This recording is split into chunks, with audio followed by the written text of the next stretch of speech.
Bonjour à toutes et à tous, j'espère que vous allez bien. Bon, cette semaine, je vous propose de nous relâcher un peu, de faire une détente avec un D majuscule, parce que les motifs pour se tirer une balle dans la tête ne manquent pas. Réélection de Macron oblige, mais bon, rigolons un peu, et Dieu fera le reste. Notre job, c'est pas de déprimer. Et Dieu, la providence, appelez ça comme vous voulez, nous donnera peut-être un signe, un motif d'espoir. Regardez le ciel, scrutez le ciel, regardez la lune. Peut-être que vous verrez des motifs d'espoir. Bon, pour parler plus sérieusement, je voulais un peu dédramatiser l'ambiance, parce que souvent nous parlons disons, Macron collabo, Macron travaille pour Ursula von der Leyen, Macron travaille pour Berlin, ce qui est vrai. Le gouvernement français est devenu la boîte postale de l'Union européenne, donc de l'Allemagne.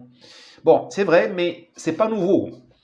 Dans la classe politique française, il y a toujours eu une tendance, enfin, il y a toujours eu un courant, parmi d'autres, qui a toujours travaillé pour l'étranger. Alors tout le monde pense à Vichy, mais bon, Vichy, ça a duré maximum 4 ans.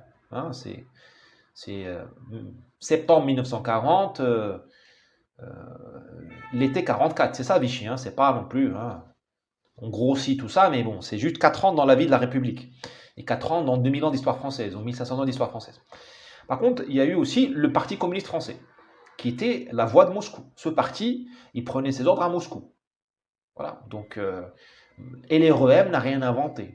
D'accord, Ce qui a changé, c'est peut-être l'antenne. Avant, l'antenne, elle était à la place Colonel Fabien, elle était orientée vers Moscou. Là, l'antenne, elle est orientée vers New York, George Soros, ou vers Bruxelles. Il y a peut-être deux antennes.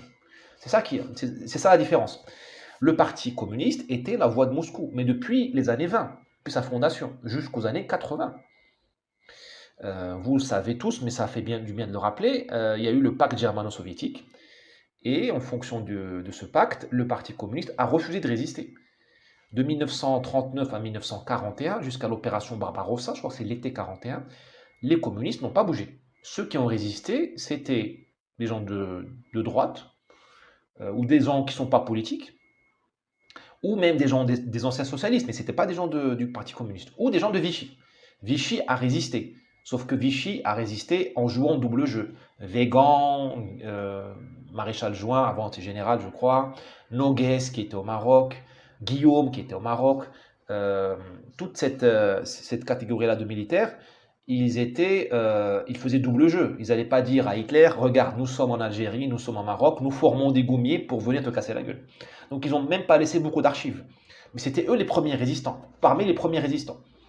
Les communistes ne sont rentrés dans la danse qu'à partir de 1941, le deuxième semaine de 1941. Bon. Donc, durant la Seconde Guerre mondiale, le patron du Parti communiste, il n'a rien trouvé de mieux que de déserter et d'être à Moscou. Maurice Thorez était à Moscou. Pendant que les petits paysans français se faisaient trouer la peau pour lutter contre la Gestapo et Hitler, pendant que les goumiers marocains ou les tirailleurs sénégalais se faisaient trouer la peau pour libérer un peuple qui n'est même pas le leur, ils libéraient le peuple français, Maurice Thorez était à Moscou. C'est comme ça, c'est ça c'est ça. La gauche, elle est au-dessus des lois, voilà, elle est d'une essence semi-divine. Elle ne répond pas à la morale normale des simples mortels. Et de 45 aux années 80, ce parti a pris ses ordres à Moscou. Je vais vous donner un exemple cocasse. En mai 45, il y a eu des manifestations à Sétif en Algérie. En gros, il y a eu une manifestation me paraît-il, de militaires démobilisés qui avaient fait la Seconde Guerre mondiale, qui ont manifesté pour demander des droits, et ça a dégénéré dans une émeute. Il y a eu des Français tués. Il y a eu une surréaction de l'armée française, ou je ne sais plus, l'armée, ou de la police, ou de la gendarmerie, je crois que c'était l'armée, qui a massacré les Algériens. Donc en gros, pour 10 morts français, peut-être eu 100 ou 1000 morts algériens. Parce que c'était ça le mouvement colonial. Dans la colonisation, c'était ça.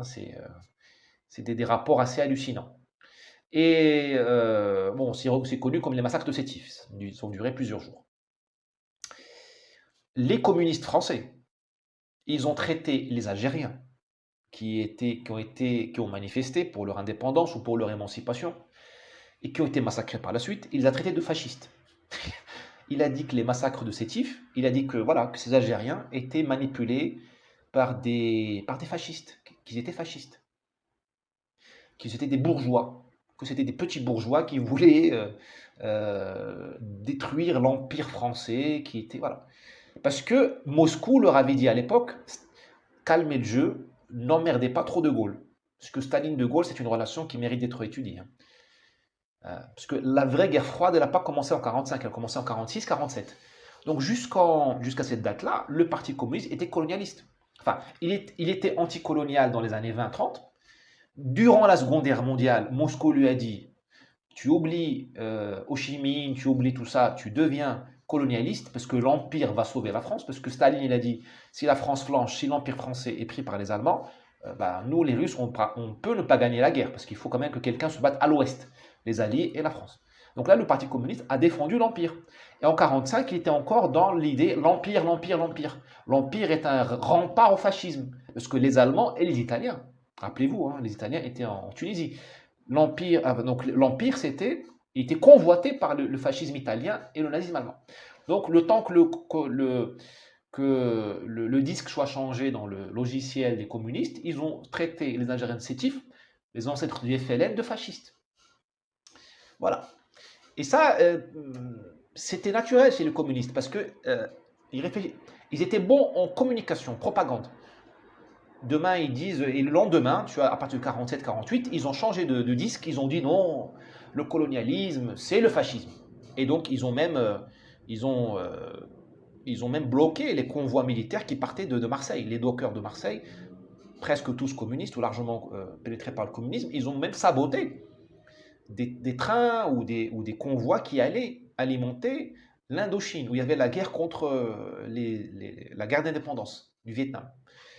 Et en 1954, quand a commencé la révolution algérienne, la Toussaint rouge et tout ça, les communistes, qui là aussi écoutaient Moscou, ils n'ont pas défendu le FLN. Ils étaient plutôt contre le FLN. Ils voulaient l'émancipation de l'Algérie, mais ils ne voulaient pas l'indépendance. Ce n'est que plus tard, 55, 56, qu'ils se sont positionnés pour l'indépendance. Pour eux, tout ça c'est logique, parce que ce qui importe, c'est l'obédience, l'assentiment, l'obéissance à une puissance étrangère. Vous avez ça, vous voyez ça maintenant avec LREM, mais avec LR et tout ça, enfin tous pareil, le PS. Dire que jusqu'en 2020, ils nous disaient droit de l'homme, liberté de circulation, mon corps m'appartient, interdit d'interdire, fermez vos gueules, l'autorité c'est fini, le patriarcat c'est fini. Quelqu'un leur a dit à partir de mars 2020 que la récréation était finie et qu'il fallait instaurer la dictature sanitaire. Ils nous ont dit restez chez vous, vaccinez-vous contre votre gré, enfermez vos enfants, masquez-vous, votre corps ne vous appartient pas, votre corps appartient à l'État, à l'OMS, discrimination sur le pass vaccinal et ainsi de suite. Et là, on est en train de changer de software. Et de rouvrir les frontières et de dire venez les immigrés clandestins. Voilà. Ces gens-là le vivent très bien. Il n'y a que nous qui en sommes malades. Pour eux, c'est normal parce que pour eux, ce qu'il y a, c'est juste c'est religieux. Avant, on obéissait au pape ou à Luther ou à Calvin.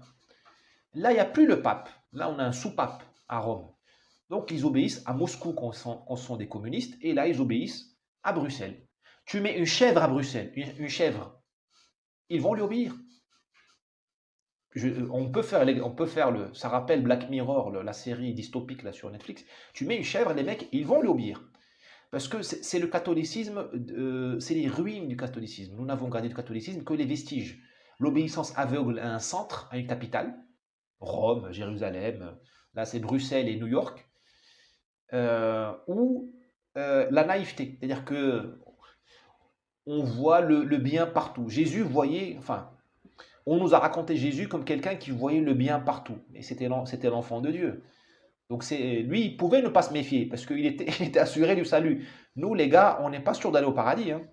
Nous, il faut qu'on ait le radar allumé tout le temps, dans l'espoir d'aller au paradis. Parce que il vaut mieux aller au paradis après une mort naturelle et tranquille, une mort non douloureuse, que d'aller au paradis assassiné par un migrant syrien qui est en même temps chez Daesh ou par une bombe nucléaire russe ou par la 12e dose d'un vaccin fait par un laboratoire américain condamné et réputé condamné pour les fraudes à la santé.